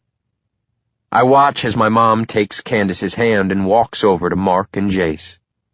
Candace introduces them, and I make my way into the kitchen. Mom, what do you want to drink? A glass of wine will be good. Me too, Candace tells me, and I laugh at the memory of her drunk the last time she had wine with Jace. So I just have to tease her, asking, You're not gonna get drunk, slap my ass, and tell me how sexy I am, are you? Ryan! She scolds, completely embarrassed, and shoots a look towards my mom. I laugh at her, knowing that she has nothing to be concerned about when it comes to my mom. She adores Candace, and the two of them have become quite close in the past couple of months. I take a seat on the couch next to Candace as the three of us chat. I wanted to do something more for tonight, but this was probably the best idea. As we spend the evening relaxing and visiting over pizza, wine, and beer, I take in the fact that I've never had this before. At least not here in Seattle. I'm close with my family back home, but never felt that connection here. Until now. Until her. I've always known from the start that Jace, Candace, and Mark were tight, just the three of them. And before I realized it, I'd become a part of that. I've never had friendships and connections like I have with these people. I never wanted to. Even though they are all younger than me. When I saw the level of closeness and trust between the three of them, I saw what I had been missing. Candace made me want that. The connect. The commonality between us was something that was lacking in my previous friendships. For the first time since I moved here, the first time in the past 10 years, I have people that I trust and care about. It's unfortunate when I think about it, but in a way, it's Candace's trauma that has bonded the four of us. I know we all love her in our own unique way, and at the root, there's never been jealousy. Only three men that love this girl. And knowing that she has all of us gives me a level of security that I never expected to feel. So we take this night, and like any family would, we laugh and eat cheap birthday cake straight from the box. Mom helps me clean up in the kitchen while Candace sits on the floor, cuddled into Jace, bantering back and forth with Mark, determined to get that plastic ring from him. I love her. I look at my mom when she says this to me as we load the dishwasher. She's really something special, she adds. Yeah, she is. I agree as I watch her from across the room. We finish up and wipe the counters down, and Candace asks as we walk back in, Hey, you guys want to watch a movie? You all go ahead. I'm going to get some sleep so I'm rested for tomorrow, my mom says. Candace walks over and gives her a hug, saying, Thanks again for coming, Donna. How about we spend a little girl time tomorrow, just the two of us? That sounds perfect. I love being ditched by the women in my life, I tease as I step behind Candace and wrap my arms around her shoulders. I'm sure you can find something to busy yourself with, my mom shoots back at me. Good night, you two. Let me help you get settled in, I offer, when she starts to head back to the guest bedroom. I stand there for a moment with Candace in my arms and then turn her around to face me. Tilting her head back to look up at me, I kiss her before saying, Give me a couple of minutes. When I return, the lights are off, and the three of them have made a pile of pillows and blankets in the middle of the living room with the fireplace going. You guys work fast, I murmur as I lie down next to Candace and tuck her into me. We watch The Breakfast Club, and about halfway through, Jace and Mark call it a night and head out, leaving Candace and I alone for the first time tonight. She rolls over in my arms and weaves her legs with mine. Thank you, she says softly. For? Your mom and the cake? I kiss her nose and she smiles as I say, Anytime. I love you, she says before she kisses me. When our kisses turn into more, I stop and sit up. Come on. I grab her hand and tell her, I want you in my bed, under my sheets, before taking her upstairs. As expected, the girls woke up this morning and went out for breakfast and shopping. I decided to take the time and work on the photos of Candace's legs that I took the other day, I spent most of the morning in my office, working on the computer before going to the gym to grab a quick workout. It's a little after noon by the time they get back. When they walk through the door, their hands are full of shopping bags. "Damn, that was a long breakfast," I joke as I help them with their bags. "Sorry, time got away from us. If I didn't have to go home, I would have spent the whole day with her," my mom says. "Well, thanks for bringing her back. I'm sick of sharing her," I tease as I wrap my arm around Candace. Nudging me in the gut, she playfully scolds, "Ryan." "Sorry, babe, but it's the truth," I remark and then go in for a nibble on her neck. "Okay, kids, I've seen enough. I'm going to pack," my mom says, heading down the hall. "Ryan, that tickles," she laughs, trying to squirm out of my arms. Picking her up, I haul her over to the couch, where I lay her down and start planting soft kisses on her. "Did you have a good time this morning?" I ask between my nips, and then lick the hollow of her neck. "Uh-huh." I continue to kiss her like this until she says, "Ryan, we should stop." "Why?" "Because your mom is about to leave, and you should go spend a little time with her before she goes." Not wanting to stop, I let out a groan and tell her, "Okay, but I'm not done with you." Candace takes her shopping bags and goes upstairs while I check in with my mom. "Did you two have fun?" I ask, sitting on the edge of the bed as she gets her things together to leave. "We did. She took me over to the coffee shop where she works." "What did you guys talk about?" "You're nosy," she quips, and I laugh at her, but she quickly straightens her face and comes to sit next to me on the bed. She's worried. "About what?" I ask. "Have you given any thought to what's going to happen after she graduates?" "Yeah, Mom, I have." "Is that what's bothering her?" "It would be odd if it weren't. Isn't it bothering you?" she questions. I try not to let it, but whatever happens, I'd never leave her.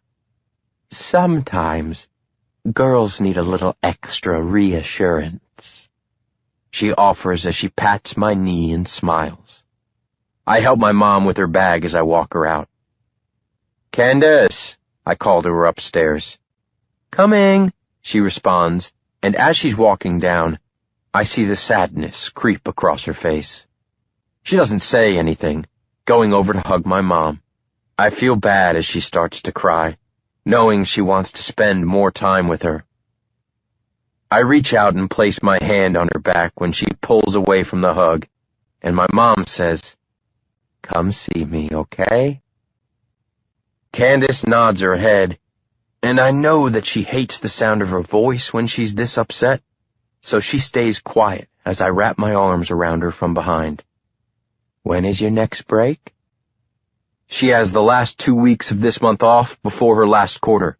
I answer for her so she doesn't have to speak. "You and Ryan come visit, okay?" she offers as she looks at her. We say our goodbyes, and she leaves to drive back home.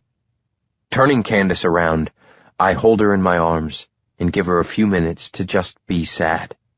I'm grateful for the bond the two of them have forged, but I don't like seeing my girl upset like this. "You okay, babe?" "I hate that she lives so far away," she says as I wipe her face. "I really like having her around." "I know you do. We'll go visit her when you're on your break." She rests her head on my chest and sighs before saying, "My parents never even called me?" I grip the back of her head and hold her tight as she adds, "I mean, I knew they wouldn't, but it still hurts." "I know it does." And this is the shit I hate. Thinking about her mom and dad, wondering how they could turn away from their daughter so easily. I know it's possible because of my own dad, but thinking about everything Candace has gone through in the past several months cuts me deep. and all I want to do is protect her from anything that could hurt her. Come on, let's go grab something to eat before we go to the campus. I tell her, and just hope to God that she got this solo, because I don't want to see how upset she'll be if she didn't. Seeing the look on her face was priceless. She was shocked and giddy and couldn't control her enthusiasm when she jumped into my arms, squealing. She got her solo, and I couldn't have been more proud. This girl works her ass off. But it got me thinking more about what my mom said. I'm not ignorant of the fact that Candace will probably get a job that requires her to move. I've been taking a lot of time away from the bar these past few weeks, and I need to start considering what her moving means for me and my business. When I walk into the bedroom, I notice that the door to the bathroom is cracked open. Slowly opening the door wider, I see her standing there in my boxers and a tank top, finishing up brushing her teeth. It's been a long day, and she's been through a string of emotions since this morning. I walk up behind her and slip my arms around her as I drop a few kisses along the curve of her bare shoulder. She holds onto my arms with her hands as we watch each other in the mirror. She turns around, and I lift her up onto the edge of the sink and look down at her. She has a peaceful look about her tonight. You're fucking gorgeous, I tell her, and my words make her laugh as I lower my mouth to hers. Sliding my tongue past her lips, she hooks her ankles behind my waist, burying her hands in my hair. Her touch excites me, but in a soothing way. I pick her up, walk her across the room, and fall into bed with her. I stare down, and I know that no matter what happens, she has me. I don't want to belong to anyone but her. She runs her hands up my chest and around to the back of my neck, pulling me down, and we kiss. We kiss in a way that's different than all the times before. I can't explain it, but it takes over me, holding a new level of passion. I press her firmly to me, tasting the mint that still lingers in her mouth. Lifting her back off the bed, I sit her up and watch her as she removes her top.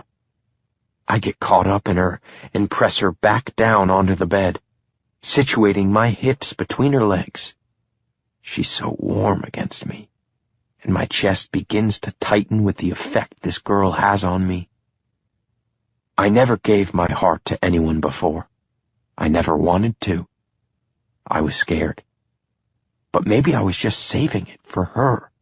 And now, I want to give this girl more than my heart. I want to give her everything. Realizing that I'm getting too carried away with myself, I pull back, nearly panting. We should stop, as I rest my forehead on her sternum. She runs her hands through my hair, whispering, "Don't." Her words are unexpected, so I pull up to look over her face, to try and read what she's thinking. "Babe," I breathe out, heavy. She looks me straight in the eyes and tells me, "I don't want you to stop. I need you to talk to me." I respond with nerves coursing through me, unsure of what to do here. "I don't want to stop tonight." Fear. That's what comes over me when I hear her words. Closing my eyes, I drop my head to hers. My heart is racing with urge. Please tell me this is okay, because the thought of this scares me. She nods her head against mine, but it isn't enough. "I need to hear you say it, babe." I finally open my eyes when she cups my face and assures me, "It's okay. I want this with you. I don't know if I can." But suddenly, I don't know if I can. I want to. I've wanted to since I met her. But now I'm afraid. And I don't know what to do with her. I'm not sure if she sees my panic when she takes my hand in hers and places it over her breast, urging quietly, "Just touch me." Her hand trembles against mine, and if this does happen, I can't have her feeling like this. So I do everything I can to push my anxiety away, to focus on making sure she's relaxed. She's been taken advantage of by 2 people before me, and I want to make this perfect for her. I lower myself and kiss her. I take my time and really kiss her, pressing my lips slowly into hers, grazing my tongue along her lip, and sealing my mouth with hers. My hand slides up from her breast and underneath the strap of her shoulder. As I move my hand down her arm, I take the strap with it, slipping it off, feeling the tension in the elastic releasing. She's never let me see her naked. The closest, a bra and my boxers. So when I begin to reach around, my anticipation is overwhelming. But then, in a moment, she nervously mutters, "I'm scared. I'm never—" "It's just you and me," I tell her. "You're all I ever want." She faintly nods, and when I unclasp the hooks behind her back, she crosses her arm over her chest. Laying my hand over hers, I lift it up and drop her bra to the floor. I look at her. I've always wanted to, but she's always been too shy. Then my eyes stop on a serrated, crescent scar on her left breast, and what I think it might be is confirmed when she shamefully bears, "He bit me." I won't let that piece of shit filter into this moment. She's embarrassed, and there's no fucking way I'm gonna let that bastard claim another piece of her. Even with this scar, he can't take away from how gorgeous she is. Leaning down, I kiss her scar and breathe into her skin. God, you're perfect. I take my kisses and drop them down her stomach, before sitting back on my heels to remind her that she isn't alone. I bring her hand to my ribs and over my scar. We don't speak. There's no need. She gets it when she brushes her thumb across the jagged line and then pulls me down to her. Hands trussed in my hair. The feel of her naked body against my chest is gratifying beyond words. With no barriers, I run my tongue up the smooth skin of her breast and slowly across her pert nipple before taking her into my mouth. The pressure of her fingertips pressing into my shoulders strengthens when my hands find themselves at the band of her shorts. She lifts her hips when I begin to remove her boxers and panties at the same time. God, every inch of her is stunning, and I suddenly feel undeserving to have this girl who is far above what I could have ever imagined for myself. She watches as I slip off my pants and then lower myself back to her, grabbing the sheets and covering us up. I lie here naked with her and have never felt so connected. She's warm against me, but as I trail my hands slowly along her soft skin, I can feel her trembling. "Babe, you're shaking." "What if I can't do this?" she says with an uneven voice, worry etched in the lines of her face. Then we stop. Her eyes fall shut, and I assure her, "We'll move as slow as you need. You just tell me when to stop." "I don't want you to stop," she says, opening her eyes. She slides her arms around me and draws my body back to hers as she kisses me, caressing her lips with mine, taking her time as she runs her hands along my chest and down my abdomen, making my muscles clench at the touch. Her lips drag along my neck and down my shoulder, while I gently knead her supple breast in my hand and kiss her exposed neck. When my mouth finds her hardened nipple again, I roll my tongue over it and begin to gently suck, her body writhing in response. Ryan? The sound of my name on her lips is sexy as hell, and I need her to tell me again before we move any further, so I ask, You sure? Yes. My anxiety is back. The rush of emotion swarms in my chest as I try to stay calm for her, but I just need to hear it. Tell me you want this, that you want me. I want you to make love to me, she says with her eyes pinned to mine.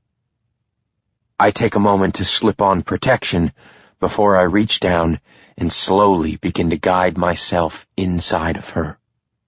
But as soon as I touch her, she locks up on me.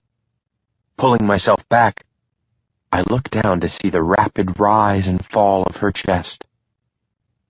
Are you okay? Holding onto my shoulder, she nods. Yeah.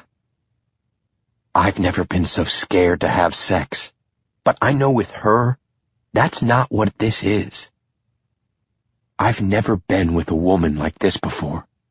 I know I'm gonna make love with her, and I want to do everything possible to make this perfect. 'Cause for the first time in my life, this isn't about me. It's about her. So when I continue to push myself inside of her, I can feel every bit of how tense she is. It takes me a while, but when I'm finally inside of her, the feeling is almost too much for me.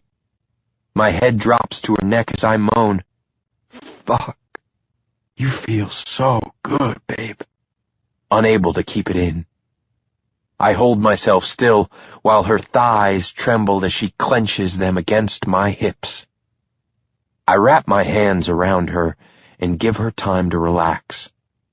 When I pull my head back, I immediately feel like shit when I see her eyes clamped shut with tears falling down her temples. Open your eyes, Candace. Look at me, I tell her, concerned about what she's seeing if she isn't seeing me. Don't make me look, she pleads, but I need her to. I need her to not be scared of this, to not let her mind drift to that alley, to show her that this can be something amazing. Baby, please open your eyes. I need you here with me. It's only me. It takes her a second, but she eventually opens them and focuses on me. When I feel her body soften against mine, I gradually begin to move. Being this close with her, inside of her, I never want this to end. I can't even imagine wanting to be selfish with her. So I move slowly, needing this closeness to last, to make her see this for what it is, love. Banding my arms around her, she clings to me, and the sounds of pleasure coming out of her are all I hear. Sighs, breaths, quiet moans. They turn me on even more as our bodies begin to work together, moving in a way I know I'll always want with her. God, I love you. I release on a ragged exhale and slide deeper inside of her. Moving to kiss me, she mumbles over my lips, I love you. I notice her hands are still clenching my shoulders, so I reach up and take one of her hands in mine, lacing my fingers with hers, pressing our hands into the mattress. She begins to sway her hips up to mine as she starts moving with me. Her body is so tight around me that it takes a lot for me to hang on and not let go. I watch her beneath me, her body against mine, completely exposed to me. And I don't think I could fall any more deeply in love with her. I'm not sure how that would even be possible. We take our time with each other, making love, lingering in the moment. When she closes her eyes, she constricts her legs to my hips, and I know she's close.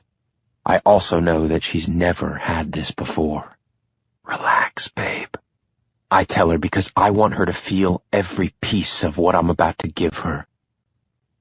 She has her hand braced tightly around the back of my neck when her breathing falters. I kiss her, simply resting my lips on hers, as I continue to ease myself in and out of her, feeling every part of her around me.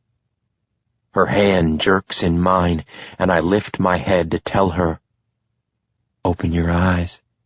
Stay with me," wanting to be sure that I'm all she sees. Locking her eyes with mine, her body is damp with a sheen of sweat, and I give in to the intensity that has been building inside of me when I hear her let out a whimper. It doesn't take me long to get to where she is, so when I say, "Baby, let go for me," her hips buckle, and she clamps her hand strongly around mine as I watch her lose herself, face flushed, panting out soft moans. I can't hold on when I feel her walls tighten and spasm around me. Dropping my head onto hers, I moan her name as I come hard, feeling the impassioned throbs with my release, giving myself in a way I didn't know was possible for me. We lie here, bodies pressed together, breathing labored, as we both come down. When I finally lift my heavy head to look at her, the tears are back. Afraid that this has had some negative effect on her, I ask in utter worry, "God, baby, what's wrong?" as I wipe her tears. She takes a slow moment before giving me words that almost break me. "Being with you? That's all I want." This is a lot. My emotions are all over the place, but they all lie within her heart. I keep myself inside of her, never wanting to leave, and when I lay my head against hers, I quietly confess, "You're the only one I've ever done that with. You're the only one I've ever made love to." I didn't think there was anything I could give her that would be new, untouched, and only hers, until now. She's the only one that will ever have me like this. And finally experiencing sex in this way, I'll never want it any other way. Chapter 32. Watching her sleep right now, hair draped over the pillow, face soft, lips slightly parted, she's beautiful. I could stare at her for hours when she's this peaceful, but I know she's going to wake soon, so I go ahead and slip quietly out of bed and head into the closet. I knew I wouldn't give her the necklace on her birthday. She probably would have resisted, so that's why I held off. But we're alone now, and it's not her birthday anymore. I take the necklace out of its box and go into the bathroom, shutting the door behind me. I set it in between the two sinks and then brush my teeth before I get back into bed. Wrapping myself around her, my movements start to wake her, so I feign sleep as she begins to stir awake. I lie there still, as she slides out from under my arm, and I can hear her close the bathroom door a few seconds later. I roll over and wait for her to come out. Listening to the water run, I wonder if the gift is going to irritate her when she made it perfectly clear she didn't want me to get her anything. The door opens, and Candace walks out with a sly grin, holding the necklace up in front of her. "What's this?" she questions, knowing very well what it is, but I play into her and say, "Well, it's definitely not a birthday gift, because that was 2 days ago." Her laughter is a relief when she hops up into bed and hands me the necklace to put on her. I love it. she says as I clasp it on, and she doesn't need to say anything else about it. She's read the scribed words. She's accepted it without hesitation. That's all I wanted. Crawling over her as she lies on her back, I drop kisses along the chain. Do you know how beautiful you are? She hums. You were amazing last night. I tell her when I start removing her clothes because I need her again. We were both so cautious last night, and now, seeing her naked and having her calm, I want to give this to her again, and she lets me.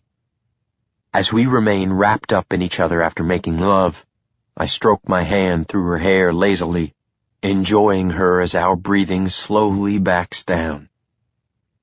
How are you feeling?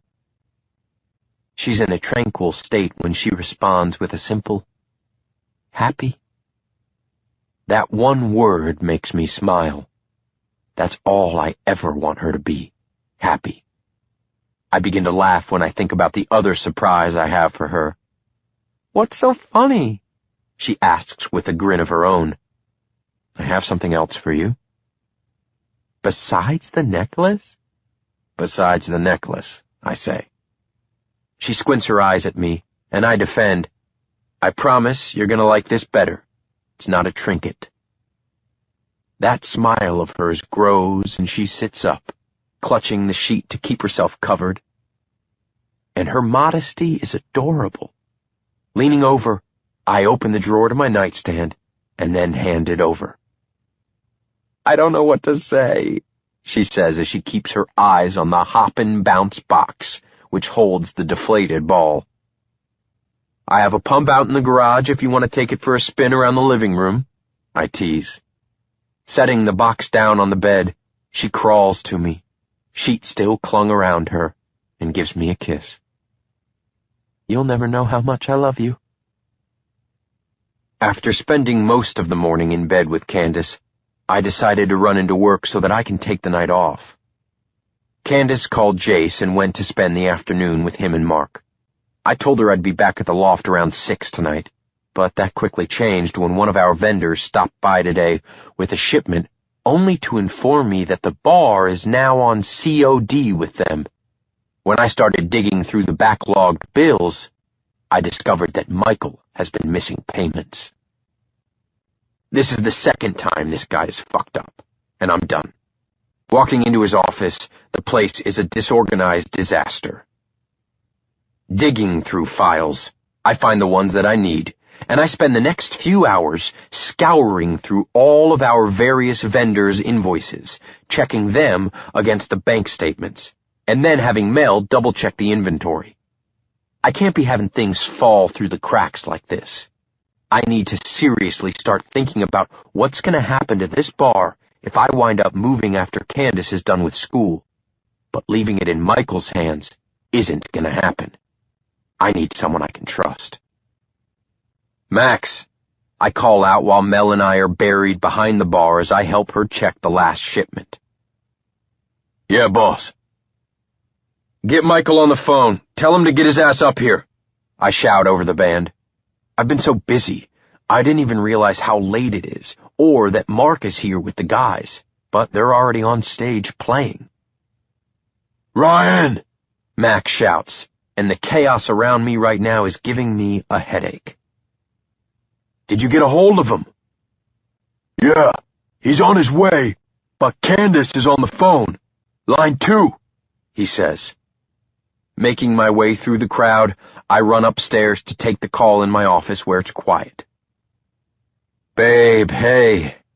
Hey, I didn't think you were going to be working this late, she says, and I feel bad that I'm still stuck up here when all I want is to be home. I explain everything to her, stressed about the whole situation, as she listens, and then let her know that I'll be heading home in a bit. Hanging up the phone, I start getting my things together, and about 5 minutes later, Michael walks into my office. Shit, that was fast, I say. I was on my way up here when Max called. What's up? You leaving? He asks as he stands there watching me. Yeah, but we need to talk. I say as I take a seat and he follows suit. I found out today that invoices haven't been getting paid. Never, in the 6 years I've owned this place, have we missed a payment, and now we're on COD with one of our vendors. Ryan, look, I say, interrupting him. I'm gonna cut to the chase. This bar is my livelihood, and when shit starts going wrong, then that livelihood is compromised. Feelings aside, I gotta let you go, man. I can't trust you to handle things up here when I'm not around, and that's a problem for me. Ryan, man, come on. Look, my ass is tired. Been up here all day trying to fix your mistakes, and I'm ready to go home, I tell him as I grab my coat and leave. My stress is through the roof, and I don't have time to dick around with this guy. I find Max when I get downstairs. Hey, I need to talk to you. What's going on? He questions as we step into the back storage room. I just fired Michael, so I want you to get up there and oversee him as he packs his shit up. Make sure we get his keys and everything. Hey, I got it covered. No worries. Thanks. I'm getting the hell out of here. I'll be back in the morning. There's a stack of papers on top of my filing cabinet. Make sure he signs them before he leaves. Got it. I don't waste any more time, knowing that Max will handle the Michael situation, and I head home to my girl. Candace and I camped out downstairs with some wine and an old movie when I got home last night. We hadn't done that in a while, so it was a perfect way to end the stressful day. I did manage to talk to her about trying to come to the bar again. I wasn't sure if I was pushing too much, but I figured this morning would be a good time since it would only be the two of us. She took me by surprise when she said she would try. I know this isn't easy for her, and while I'm in the kitchen fixing her a coffee to take with us, I watch her sitting on the couch, wringing her hands together. She's a nervous wreck. I walk over and hand her the coffee, telling her, Babe, you don't have to do this if it's causing you this much stress. I told you I would try, so I'll try. Holding my hand out, she takes it, and we head to the bar. The morning is cold and the sky is dark with cloud cover. Candace is silent, and I keep my hand on her knee as I pull up and park along the curb in front of the building like I promised her. When I open the door, she finally snaps out of her zoned-out state and holds my hand as I help her out. We walk inside, and I show her around before I take her back to the stairs. My office is up here, I tell her as I lead her up. I keep my hold on her hand when I walk into Michael's office to grab the papers I need. Taking a few steps into his office, she jerks around, stumbling over her feet and into me. Babe? I want to go, she says with her head down, and as I reach around her to quickly grab the file, I see what she saw and kick myself for not thinking beforehand that Michael's office overlooks the back lot. I tuck her under my arm as I quickly pull her out and walk her down the hall to my office, tossing the file on my desk and turning to hold her. I'm sorry, I didn't think, I say as she shakes under my arms, panicked. I back us up to the desk and lean against it as I pull her between my legs. She keeps her head on my chest, and I continue rubbing her back, trying to calm her down. She isn't speaking. I know she's trying hard to keep herself together, and all of a sudden, being here with her isn't something I want to be doing anymore. I hate that this was the first place I ever saw her. I hate the visions that are starting to play back through my head. I hold her, but all I can see is her covered in blood and dirt, lying naked on the ground. My heart rate picks up as the guilt returns. I could have done so many things differently that night, if I would have just gone out there sooner.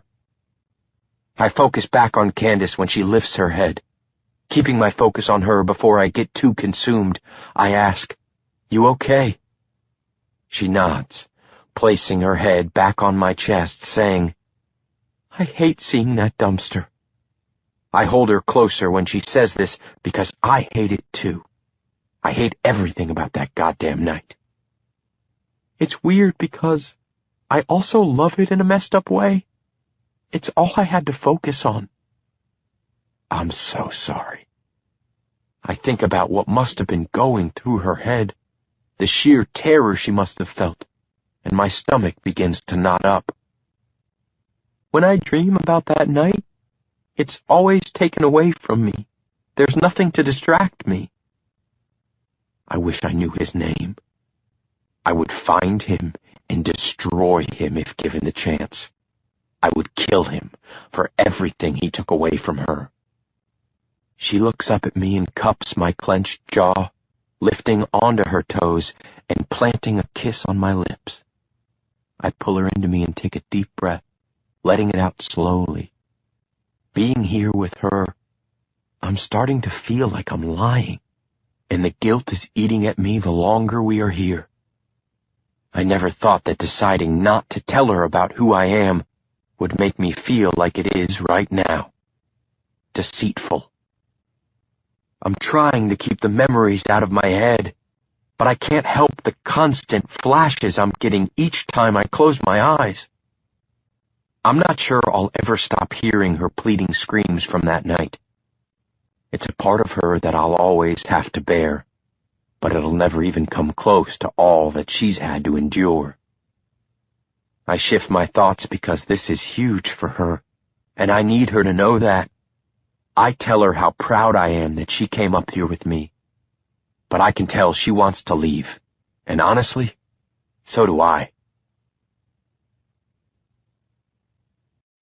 Chapter 33. I call Max as I drive to see if he can meet me at the bar after my workout. I've been giving a lot of thought to getting things settled at work since I fired Michael a couple weeks ago. And the one person who knows that place inside and out, the one person I trust completely, is Max. It only makes sense to me that he would be someone that I could have complete confidence in, and knowing that he has a baby on the way, he'd be an idiot to not take the opportunity I'm about to offer him. After a couple hours of lifting and running, I head up to Blair to meet with Max. He's sitting at the bar chatting with Mel when I walk in. "Hey, man, let's go to my office," I say, and he follows me up the stairs. "So, what's on your mind?" he asks as we sit down. "I'm gonna be honest with you here," I start. "Candace is graduating in a couple of months, and I doubt that she's gonna be staying here in Seattle." "You think you'll go with her?" he asks. "I can't let her go without me, but I can't let this place fold either," I tell him. "I know you have a lot going on with Tracy, but look, you know I'll help out in any way I can." "I was hoping you could run this place," I say. "You know everything about the job, and you've always been loyal to me."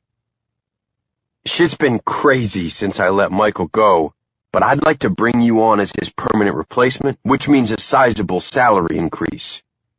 "Are you serious?" he says as he leans forward, resting his elbows on his knees. "Completely. It's yours." He stands up, and I follow as he walks towards me and claps his hand in mine for a solid shake as he grips my shoulder with his other hand. "So you're in?"